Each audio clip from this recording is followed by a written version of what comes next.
response to gender ideology being pushed in schools, sports, prisons, toilets and changing rooms, we've seen a wave of women from all different backgrounds speak out to protect their right to single-sex spaces and demand that the definition that a woman is an adult human female is listened to and understood. Are you transphobic? Well, I think in 2022, transphobic really just means I don't think women have penises. However, the media and the Twitter mobs have branded these women as TERFs, transphobic and bigoted. Call me transphobic. You are transphobic. Now get out. And the backlash against women speaking out hasn't just stayed online, with many women in their real lives being bullied, intimidated, harassed and even attacked for simply speaking out. I wanted to get to the bottom of why women have been sacrificed for the sake of trans ideology and why the mainstream media and our institutions are demonising these women for standing up for their rights and freedoms.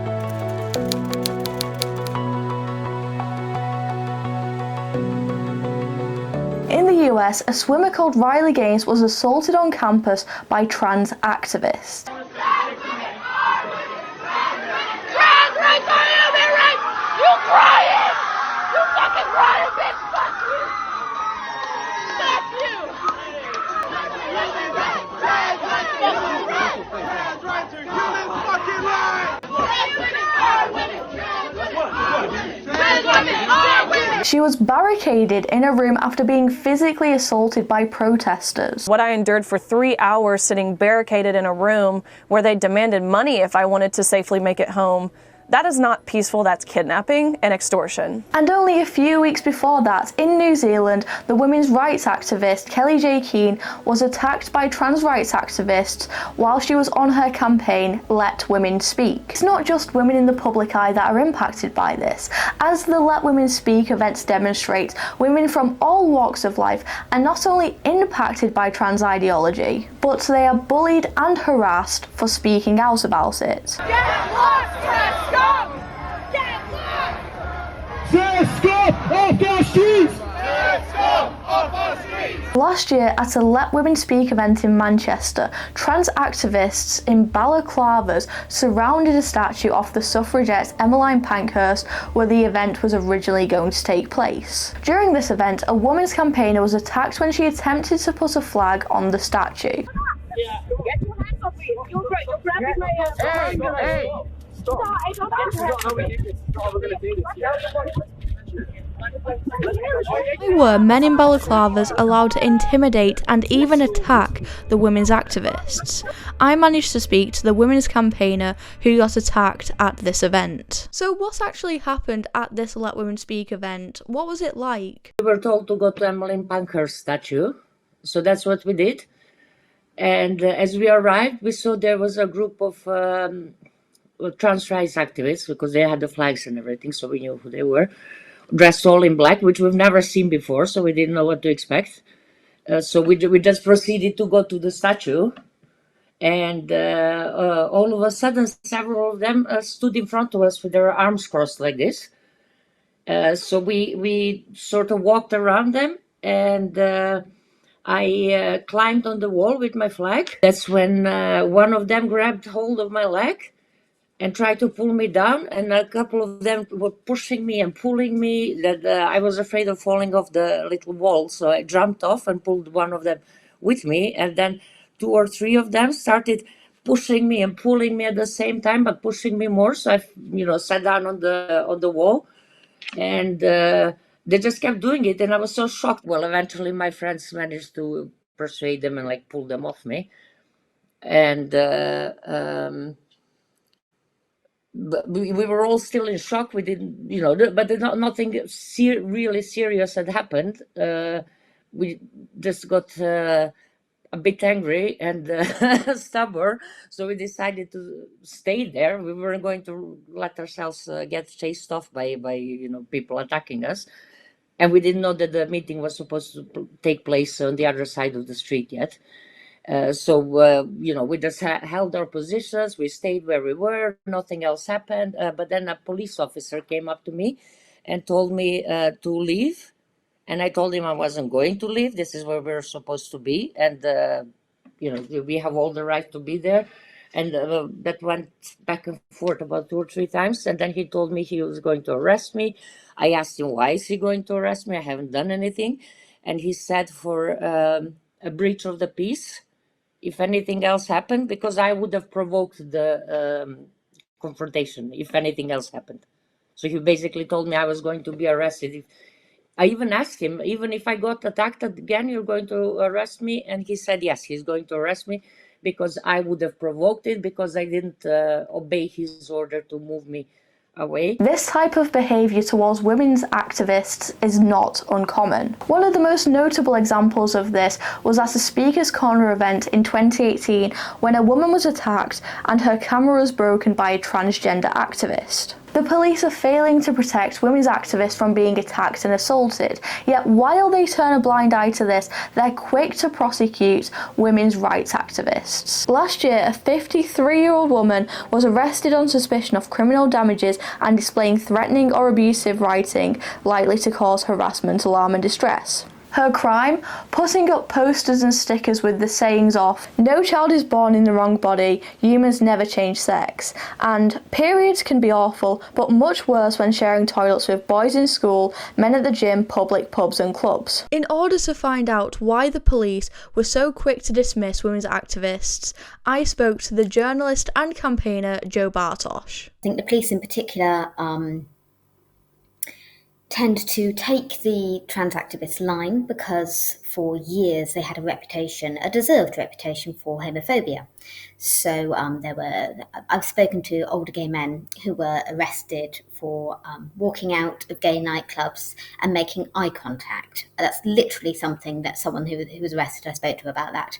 And that was in like the 90s. It wasn't even that long ago. So it was soliciting laws he was done under. So, there's a kind of real historical injustices that the police are seeking to address. And because the T has attached itself very successfully to the LGB, I think they now see it all as one issue and don't tend to differentiate. I wanted to get a better understanding of the intentions and the actions of these protesters, so I went to the women's writer and campaigner Shay from Redux. Thank you so much for agreeing to speak to me today, Shay. Would you be able to share some of your experiences and what you've learned through your activism? I believe that this movement that promotes the idea that men can be women is one of the biggest threats to women's rights currently in the West. The agenda of this movement is to redefine sex in law to gender identity, which is immaterial and unobservable. And they also aim to redefine women as not adult human females, but as a person of either sex that claims a female gender identity. And as we can see, this has had a real impact for women across the Western world. It has resulted in the erasure of women's single-sex spaces, such as changing rooms, bathrooms, rape crisis shelters, homeless shelters, hospital wards, prisons, and even women's sports. I've covered many stories over the last year of violent trans activists, particularly male trans activists, harassing, intimidating, and even assaulting women that speak up for women's rights.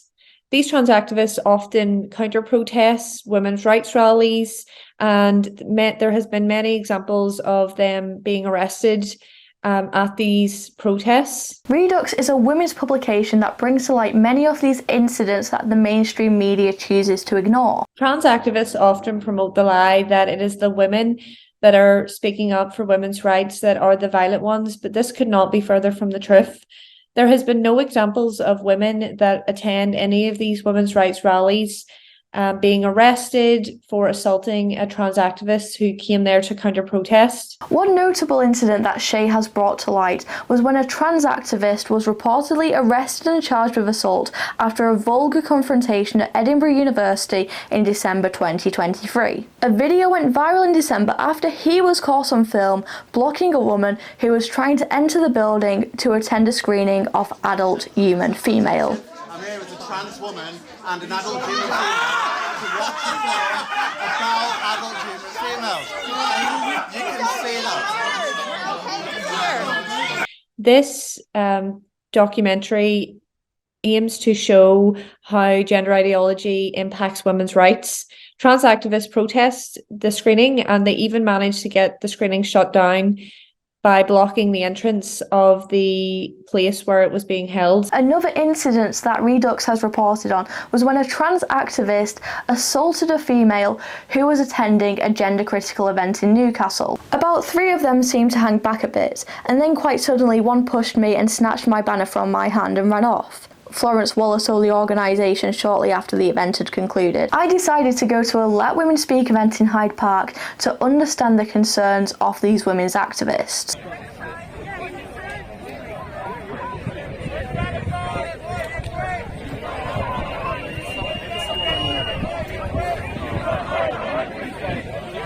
I am not a cis girl, a cervix haver or a vagina owner.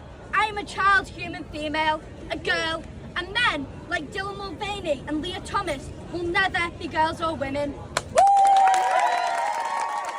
It's not really talked about in the press. In fact, you'll find most press articles are all in favour of the trans ideology, that people can change sex, and that it's fine to transition children. However, I'm really against that because I think children don't have the capacity to know what's best for them. That's why you can't have a tattoo until you're 18, you can't, drink, do all sorts of other things. But to think that you can make a decision at 14 about your future fertility or in fact your future sexual pleasure, it's, I think, criminal. But it's also the basic human right that women should be allowed to speak about their experiences. Women don't consent. Nobody asked us if we wanted to have mixed-sex toilets, mixed-sex changing rooms. And in the porn-saturated culture that we live in, we're getting men who get off on dressing as women, going into women's spaces, pleasuring themselves on video and posting it like a porn category. Women don't consent to having, nobody asked us, and if they had asked us, you would have heard a resounding no. People actually don't genuinely believe what our concerns are our concerns, and they put it down to bigotry or Nazi thoughts or whatever, and there is no nuance. So I think it's important to support women speaking and women being allowed to speak. How would you respond to those who are saying like gender critical women are fascists or bigots or transphobes? How would you respond to that? I think a lot of them just don't read, or they read their own side, as it were. We all disappear down rabbit holes on social media and we get surrounded by people that think the same way we do, and it's really important to log on to some people from another side and listen to their, and I don't think that happens enough. So if you went and asked all of those people, at least 50% of them won't have read Joanne Rowling's essay, but they've just been told it's bigoted and it's full of Nazi thoughts, and they just believe it. It's just, so that's what I think. I think they're not doing the research. I also attempted to interview the protesters, many of which refused to give a comment and even blocked our camera woman with an umbrella.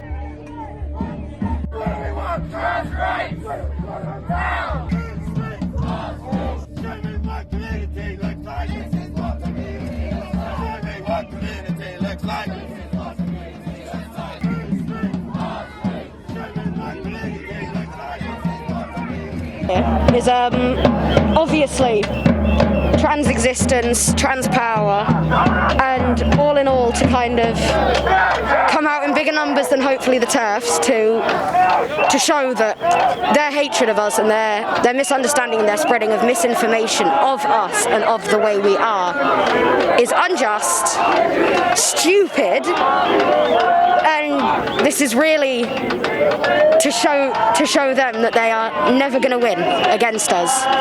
This has been a fight since the beginning of time, and it's probably going to be a fight till the end of it. And for them to oppose it and continue to oppose it while more scientific backing and research is coming out, to prove transness, even though there should be no need to prove it. We have existed as long as the human race has. What does trans power mean? Trans power it means exactly this, coming out, being noisy, being loud, and showing people that no matter what they're going to do, we're going to go either 10 times harder, or we're going to sit there and we are going to defend our turf. Honestly, I think some of us would do it till the death.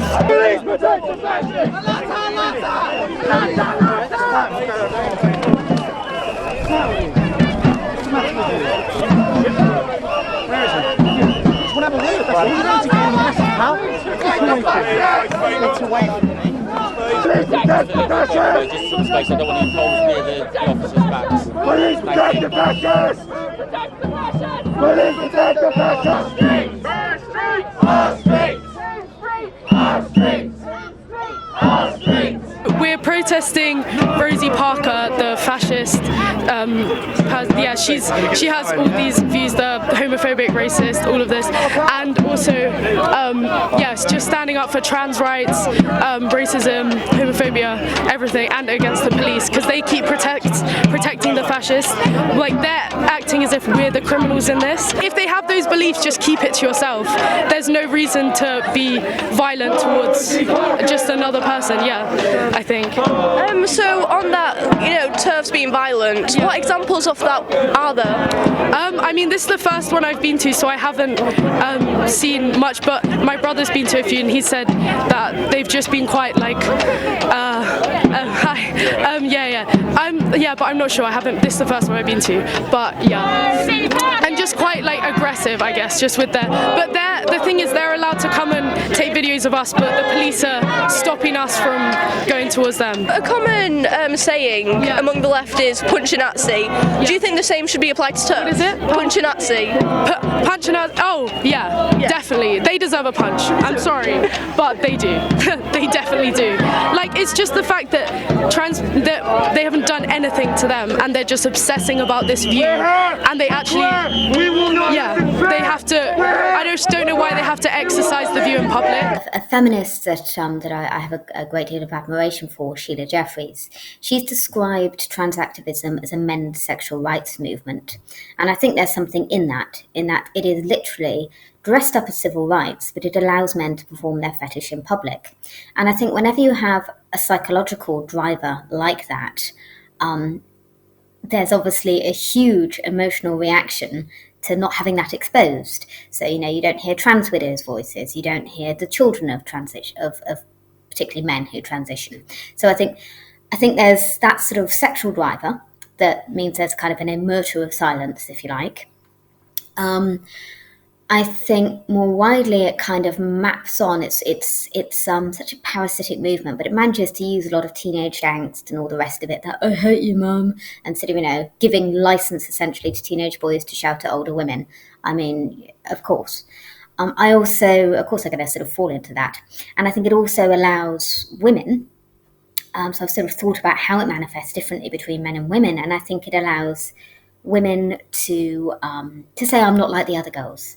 I think there's something, there's obviously kudos, there's obviously currency in being sexually available and in showing that you're sexually available. And I think pledging yourself as an LGBT ally is in a sense a way of saying I'm a cool girl.